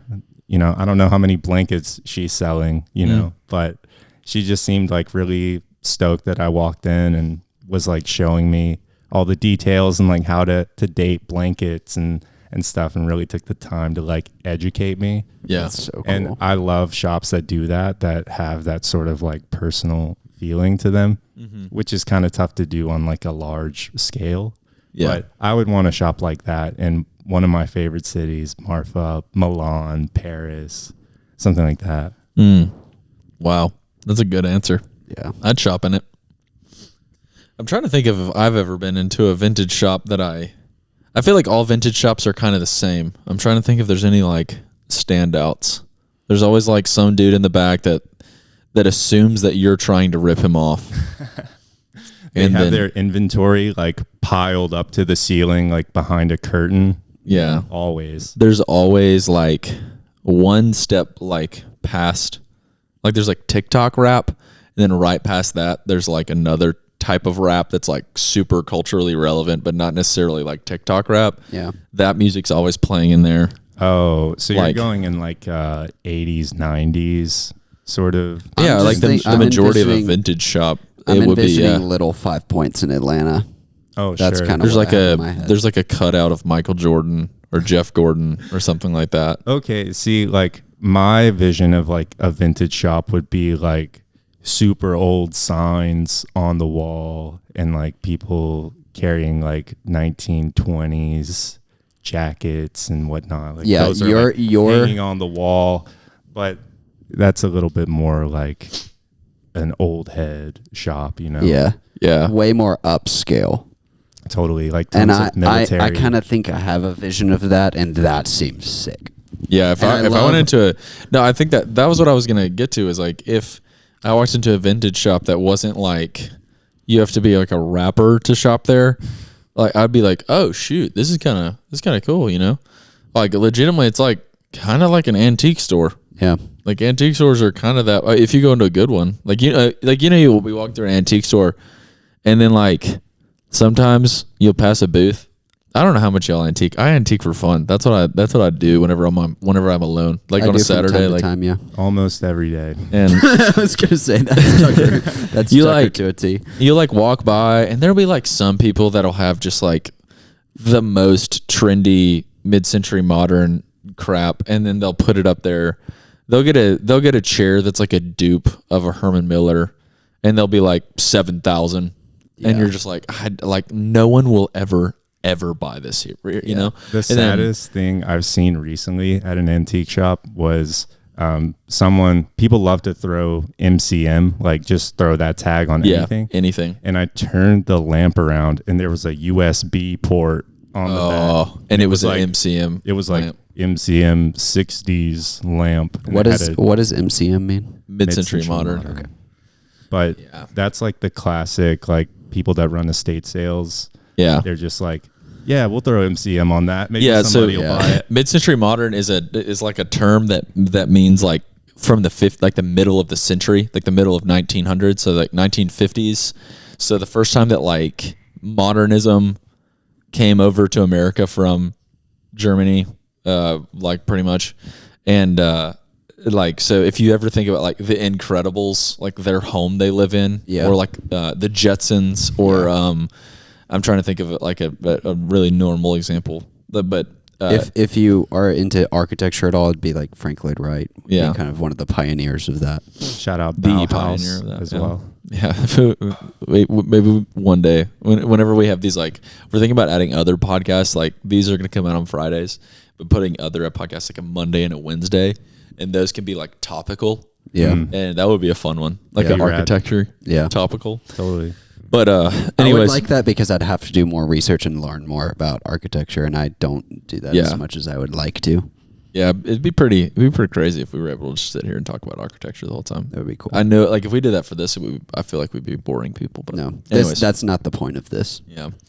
No, I love mid-century modern stuff, so I'm not a hater. But it does like you if you look up, if you walk into a booth that has like a bunch of like, circular things. I don't know, like just like any sort of rounded Smooth, edge, curved wood. any sort of rounded edge. It could be from Target in Plywood. 2012, and people are like MCM $4,000 for a cabinet, and you're just like, goodness gracious, man. Yeah, it's So kind of sad. like a cop out for people. It's like, Yeah. oh, this is mid-century modern. But then you'll like walk into a booth and it's like legitimately just like a old dude, like, or maybe like an old dude passed away and his wife just threw it up there, and it's like a military coat, a belt, like vintage speakers, like an old vinyl player, and then just like a record collection of like John Denver and stuff. Like those kinds of guys, like if you ever find their booths, it's like it's unmatched. Gold. Just like you're like, I could buy literally everything in here. And to be honest, the 31 antique on the one like in North Gardendale, like, I don't know, like near like Tabernacle. Yeah. They have a crazy good collection of vintage speakers. Yeah. Like it's crazy. Like I love. I like the little front room in that store.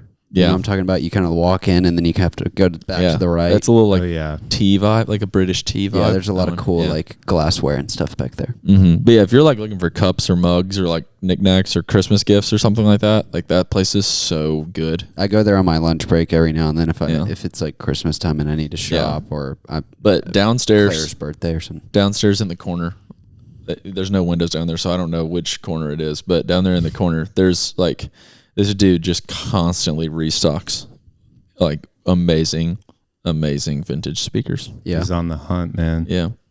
But anyways, yeah, that's I don't remember how we started. Oh, because the vintage. Yeah, dude, can you imagine walking into a vintage shop, like amazing, like Dude, vintage just give vinyl it, going Give on? it space, dude. Oh, Like antique just some nice malls, rugs. antique malls and vintage stores. They're so cluttered, Mm-hmm. and it doesn't give space to let the thing have value. If it's a jacket, if it's furniture or whatever, because it's piled full of stuff. I think some people can do that well. Like I think like Double RL, Ralph Lauren, like his shops are always like there's so much layering happening and there's Yeah, like that's blankets folded up. Yes. Okay, so there's this storefront in Greenville, South Carolina. It's called We Took to the Woods. And it's one of my friends' from Sanford. His mom is like the manager, co-owner of the store. And the guy who started it was one of the old, I can't remember, I don't think he was a designer for Ralph Lauren. His name was Bob something, but he worked very closely with Ralph Lauren. And so this storefront, he has like storage units full of old Ralph Lauren stuff. And so for each season, this place is really cool. Have you ever heard of it? No, but You should go there. I need to tap in with this guy. This is like so cool. And so that they designed the shop for seasons. So they would like at Christmas time come out with like a whole Christmas shop, and it'd be for 8 weeks or however long. They would completely redo the whole interior of the store to be just Christmas. And it was so cool. And my friend's mom, Seth, she was an interior designer, and so I'd been to their house, and they have this really cool, like 100-year-old house in Greenville that they've renovated, but they renovated it to keep true to the old style of the house. And so everything's creaky wood floors and stuff, but Love it. they did this layered look that you're talking about, and I'd love for you to expand upon it. But that was the first time I ever experienced like a lot of stuff, a lot of like, they would have rugs on top of rugs, which I had never seen that before. Yeah, layering rugs. That's and like an elite It works, power styling dude. move. It works, and it's crazy to me because I'm so into like the modern, clean, nothing in a room kind of look. Sure. But there's this layered look that makes it so homey Totally. and so like comfy, Yeah. but it works. And it's so Absolutely. cool. That was my first experience with that. And it's a Ralph Lauren Yeah. family Yeah, that's inspired. definitely like his style. I think when I was going into Double RL in New York, they would have like the super old like vintage pieces right next to the reproductions that Ralph Lauren would make. And I think that was like kind of what sparked my interest in like finding the original like references, like the super old like 30s, 40s pieces Yeah. to like go along with it, because designers today like still reference those pieces as much as possible. And I think like Ralph Lauren just has like the most elite taste, and Yeah. I've always like loved going into like the polo outlet when I was a kid, because like that was my like exposure to it, and like going to the mall. And I think over time, like I've learned like that my style leans more towards that, like old school type of like Western layering, and you know, that's why I think I resonate so much, or I enjoy looking at like Donald Judd stuff so much, because he does that sort of like cozy element with like the Navajo rugs that he collects in certain settings. Yeah. And is able to like make it feel modern in a way too, and make it feel like his own. And There's also like this weird, this is a much bigger conversation, but the reason I'm thinking about it is because that's kind of where I've been in grad school for a while now, in seminary, and that's kind of how I'm feeling about like academia and like just like literature in general. I was talking about this because I had a friend who got denied access to even apply for a doctoral program because there's like a modern author they were referencing, the people at this school, and they were like, we don't care if you've read the modern author, we care if you've read the modern author's footnotes.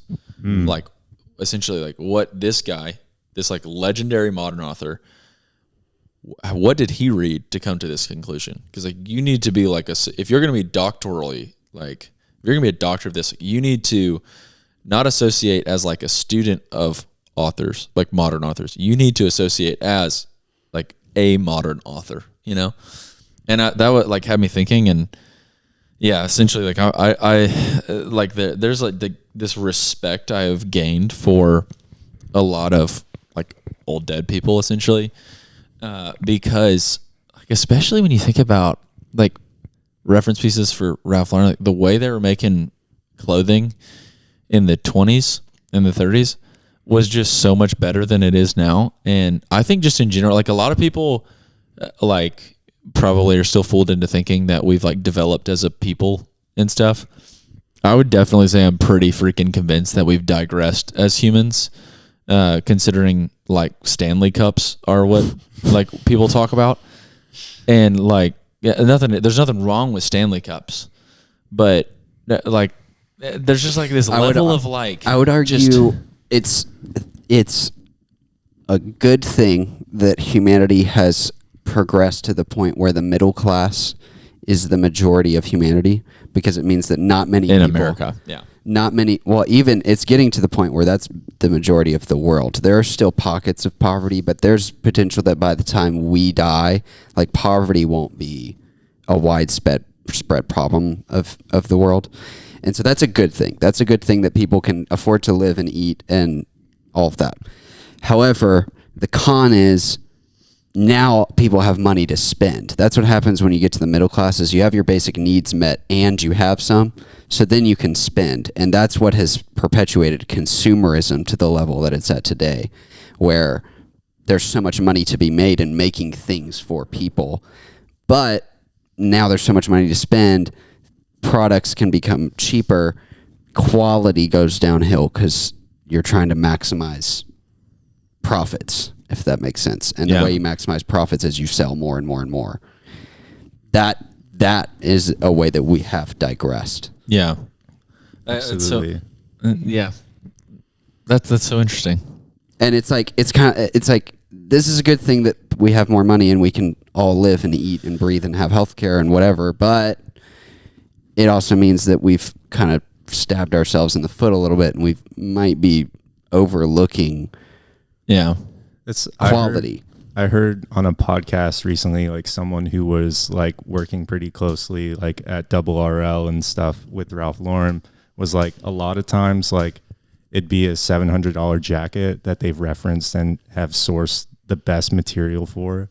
And a lot of times they won't even make a profit. Like they're just breaking even on like an $800 jacket because of the amount of time and research that they've had to put into it and like source the material. Like your access to like great materials these days, like you have to pay like a pretty large sum of money. It's kind of nuts, man. It's just wild to me. Like that's like the reason I like the companies that I like don't sacrifice on quality, and sometimes it's to their detriment. But if you can find a way to strike the balance where you can charge the price so that you still can function and make money, because you do have to make money to operate. Yeah. If you can find a way to stay true to that and then charge whatever price you need to stay true to what your vision is, those are great companies. And it's like you don't sacrifice just because you need to make money. You make the thing so great for the sake of it being great, and then you charge whatever price you need in order to maintain that greatness. And those are, I think, good companies who make good quality products. But it's really hard to do that because you have to like have a very articulated vision of what makes this jacket great. Yeah. And it's the materials, it's the way it's sewn and built and made, and totally. And it's like a slow growth too. I mean, I Yeah. think Patagonia is probably like the example. perfect example. Yeah, Perfect I heard example. you mention that on a previous podcast. Yeah. And I thought that was a wonderful example. I'm obsessed with them. Have you read his book? Let Let My People Go Surfing? Yeah. Fantastic. It's a probably great the read. best book I read last year. Totally, yeah. Like the Chenard equipment stuff that was made in like the 70s, like the Aloha Patagonia stuff is Yeah. like highly coveted on the vintage market. Yeah. Yeah. Patagonia is dope. I still think that they are secretly super fast fashion vibes. I mean, today, probably. Like, I feel like a lot of their stuff is like mad outsourced. And I think They've quality just scaled so much. It's such a big company now. yeah, I mean, quality is sacrificed. I mean, even like Yvonne sold his shares, you know, Yeah. or donated them. Yeah, it's really fascinating to me. It's also interesting, like in the like Instagram ad world. I feel like I'm overwhelmed by how many cool companies there are nowadays that are new. Yeah. That's another aspect to this where it's like there's a lot of companies, quote unquote, not sacrificing quality. Just stick with the classics, man. Honestly, Yeah, like I understand why people do that. It's like, all right, I'm gonna wear double RL and like Blundstone boots and call it a day, and salvage Yeah. denim, or like. But I think just buy your one pair now, and just keep trucking. I think Yeah. now in the market there is room for you to start to be that one guy who makes the really high quality, don't sacrifice thing. Dude, the other day I tried to. There's this one brand in Australia, Rhythm, that I like absolutely love. I buy a lot of my stuff from them, and they're at a price point that I can afford, and they're at a quality level where they don't workshop like they don't sweatshop like company whatever, or they don't sweatshop their employees. And Gracie got 2 pairs of pants for them for Christmas, and got them the wrong size because Australian like pant sizes are different than American, which I didn't know. Neither did Gracie, so that's why she got it wrong. But anyways, Smaller. So she ships them, or she goes to ship them back. We go to the post office, and they're like, "Hey, just like send us proof of your label." And like, not even joking, for 2 pairs of pants, the lowest quote we could get for shipping them back to Australia was $120. And That's insane. But on their website, it was like, we are not paying for this. Like, if you want it to return to us, like this is on you. And I was like, dang, it's kind of crazy. But also, like, if like the plane gas isn't going to get any cheaper, like, so it's like your customer service had to fall at some point. But that's literally what I've been sitting here thinking about ever since y'all been talking about this, because it's like It's kind of like a hands tied. They didn't sacrifice. Yeah. It's weird. I got kind of fricked because of it. Yeah. You would think that there's like a middleman there, like a warehouse in the U.S. that could like sort of A warehouse in like an L.A. or in Atlanta or somewhere. And they used to do it through It's called Zoomies, the really popular like skate skateboard place. They used to be a Zoomies wholesaler, but then they stopped doing that too. I don't know why, but like at one point, I definitely returned a pair of like a shirt or a jacket to Zoomies, and then got one like exchanged. Yeah, but it's the weirdest thing though. Like we straight up like bought, like her mom got them for Christmas, so her mom like emailed him, was like, "Hey, we need these sizes," and she bought the new sizes, and they were like, "Okay, cool, just so we can return them to us whenever." And we didn't know until we read their like return policy that we had to fork out $112 more or $122 more. You did ship them back? No, she put them on Poshmark. I was about to say, like, just throw it on eBay or something. Yeah, I mean, somebody like because Rhythm's popular enough to where somebody will buy them. But or did she give them to Claire? I think she was. We thinking talked about that, Claire. but I don't think we ever followed through. Okay, well, we were gonna try and buy them, but if she's already listed them, I don't know. But they're Rhythm's great though. I'll rep them all day long. But they what they do is they find vintage clothes that they like the shape of and the quality of, and then they emulate them. So they make they cut up old shirts that they love, and then they emulate the exact measurements of the shirts they cut up, and they they have a vintage band tee, they have a vintage classic tee, and they just have a vintage tee. And their vintage T-shirt is like $38, but it's the best fitting white tee on the market, in my opinion. And I take that from a guy who's done a lot of research, because I've been wearing white T-shirts for a lot of white T-shirts. Not bad. Years of my life. Yeah. But anyways, there's our brief little fashion. We had to talk about fashion at some point. But yeah, we'll start wrapping. We've been talking for an hour and 50. We broke our record again for the longest episode. I'm okay with that. I'm okay with that. I had a good time. I did too. Thanks for having me on. I appreciate it. I feel like I need to give a little bit more context on who Tucker is, because he just said he's a big fan of Chez Fon Fon. That's all you need to know. Tucker and I met each other we met each other whenever probably I was like 4 and you were 2, and we were in the same like baby class at church. But wow. We became like friends whenever I was a senior in high school. And I knew Tucker went to concerts, and I've always loved music. Concerts. So I went up to Tucker, and I was like, "Yo, Tucker, I want to go to the next show that you go to." And so Tucker and I went to a Walk the Moon concert. Honestly, in a great 2015. show. Yeah, we sat right beside Francis and Maggie Dazio. I was thinking about that show the other day, and that was like my first show in a long time, and I had a blast, and I was glad you were there. It was a good show. Iron City. Hey, I realized the other day Faye Webster's playing in Iron City this year. I heard that. Yeah, tickets are $91. Good. I'm probably still gonna go too. That's steep. Slow Dive is coming to town. I saw that too. That's kind of crazy, actually. Sampha is coming to town. It's gonna be a big spring for Birmingham. Krungben's touring. Real Estate's touring. I mean, all your favorites. Matt Maltese, who's like a British guy. He's touring in America. Wow. Excited. I don't really like concerts, but when people that I love tour, I go to their shows. I used to go to every show.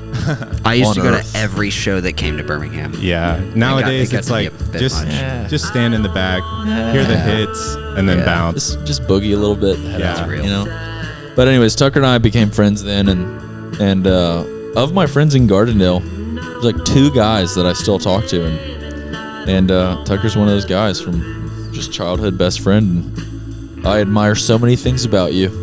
Legitimately, every time I talk about Tucker, the next words out of my mouth is coolest guy that I know.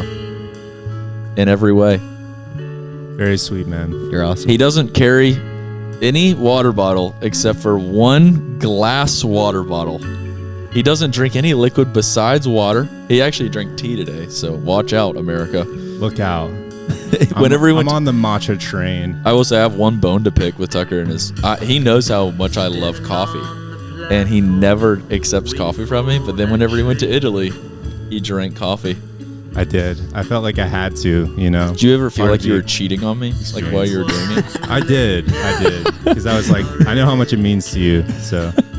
Little bit of a fake friend, but only in that one way, which is an excusable way. I legitimately think Tucker's came to a coffee shop where I am working at and gotten water, and that's it. I think that's happened before. Probably. Savage. But You know, nowadays I'll get the matcha, I'll get the chai. Yeah. All the things. Yeah. Yeah, and Tucker's a homie, long-time homie. Groomsman in my wedding. Absolutely, man. Tallest guy up there, man. I said I wanted the pants Tallest guy and shortest guy, I think. Surely, yeah. Whoa. Probably. But I wanted the pants to be like floods that day. I don't think it was possible for them not to be on Tucker. Tucker's got the longest legs on earth, bro. Yeah. Great Dane. That's me, man. Tall guy. Gentle giant. Yeah. But yeah, man. It's been fun. Love you, bro. Thanks for being on the pod. Love you too, You're man. officially Come on. friend of the pod. You're now allowed back on at any point now. Oh, is that But right? if you come back on, you have to be a co-host. Okay. You can't be. So you and I need to like interview Eliza one day or something. Word. She would love that. Yeah. Or is it sick. Anna? What's the girl's name that owns Last Call? Hana. Anna. That would be You sick. gotta have Anna on. Let's do that. That would be fascinating. I've actually Great. never talked to her more than like 2 seconds, so that'd be kind of cool. Yeah. Anyways, Anna, if you're listening, come on the pod. Probably not, but Never know. yeah. Tucker. Cheerio. Cheers, man. Bye, everybody. Peace.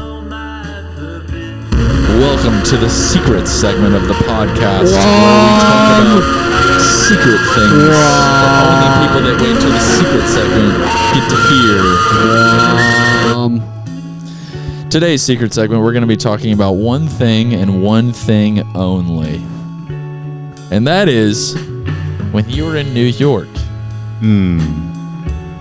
what is the best plate of food that you ate? You have 10 seconds to make your decision. The best plate of food that I had in New York was actually in Greenpoint, Brooklyn at Cool World, no longer in business. R.I.P. It was a classic steak frites Man. with some spicy Brussels sprouts. Man. It was honestly the best thing I had. I'll tell you what, it's 12:30 here in Birmingham right now. I'm getting a little hungry for lunch, so that sounds nice. I actually had a lunch reservation at 11:45, so No. 45 minutes late. No way, at Chez Fun Fun? Actually at North Italia Dude, that place is goated. with family, but they'll understand. I'm doing business, doing work. I feel so bad, Sorry, Nick. Okay, well, on that note, Secret segment's over. Godspeed.